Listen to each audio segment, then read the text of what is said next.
விட்டு வந்தார் வச்சுங்களேன் ஒரு ஆள். அந்த பிள்ளைக்கு பாவம் உப்புமா தவிர சமைக்க தெரியாது. அந்த வீட்டில் அப்படித்தான் பழக்கி விட்டுருக்காங்க. காலையில் உப்புமா, மதியம் உப்புமா, நைட்டு உப்புமாண்டு 5 வருஷமா உப்புமா தான் அந்த வீட்டில்.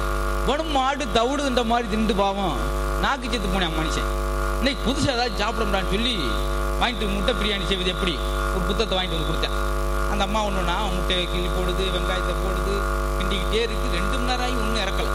என்னடி அப்படின்னா அடுப்பத்தை வைக்கல, அதை புக்கில் போட மாட்டாங்க. ஸ்டவ்வை பற்ற வைக்கணும் எங்கேயாவது போட்டுப்பானா வெறும் போடு கிண்டுன்னு இருக்காங்க. 24 நேரம் கிண்டிக்கிட்டு இருக்கு உட்காந்து பாவம். இழிச்சாச்சு. அடுத்த பெரட்டு பாயாசம் சமைப்பது எப்படி அதை பார்த்து சமைச்சிக்கிட்டு அப்படின்ட்டு நண்பரோடு உட்காந்துருக்கான். முத வேற ஐட்டம் சாப்பிட போறோம்.